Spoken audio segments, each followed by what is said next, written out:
aussi, je voudrais comprendre d'où vient cette eau qui nous est si limitée et pourquoi nous est-elle si limitée? Laissez-moi d'abord répondre à cette dernière question. Et pour cela, je vous invite à un petit retour en arrière. Oh, juste 4,6 milliards d'années. Ça vous va, hein?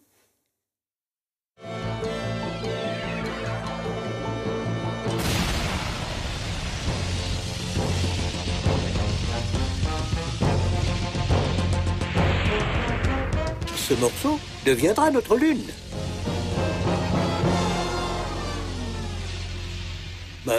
Vous l'aviez bien compris.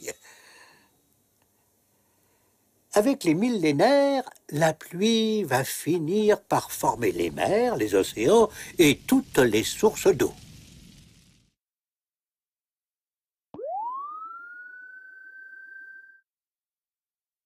Encore fallait-il que notre Terre soit au bon endroit.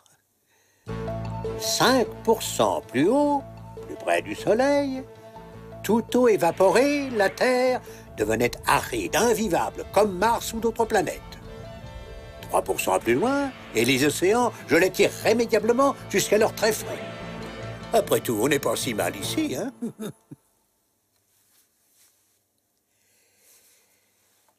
Et notre Terre est bien la seule du système solaire à posséder cette belle eau. Donc, une atmosphère, donc une vie. On l'appelle la planète bleue parce qu'elle est recouverte d'eau à 70%. Mais seulement une infime partie de cette eau, à peine 0,3%, est utilisable par l'homme. Pourquoi?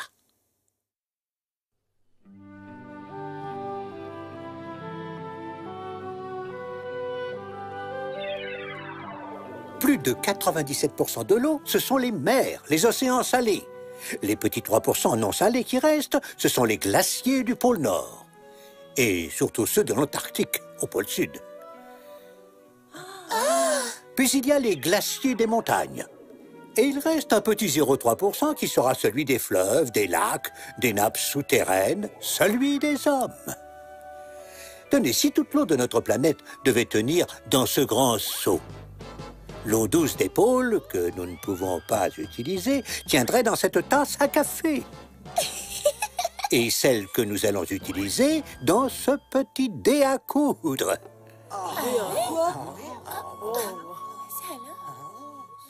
T'as entendu?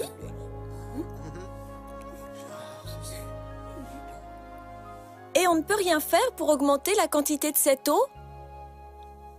Pour laquelle les hommes luttent?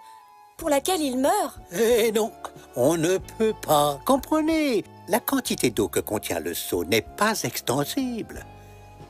Et c'est toujours la même eau qui se condense, s'évapore, se transforme en nuages, en pluie, en tempête, ouragan, glacier, qui part dans la nature, puis avec le temps, nous revient. Tenez, l'eau que vous buvez aujourd'hui est la même que celle que buvaient les dinosaures voilà 100 millions d'années. D'accord, maestro. Sa quantité est toujours la même. Mais sa répartition, ne pourrait-on en prendre là où elle se trouve en grande quantité pour l'amener vers ceux qui vont en manquer? Oh, on pourrait, sans doute, mais cela coûterait très, très cher. Et elle reviendrait vite à son point de départ.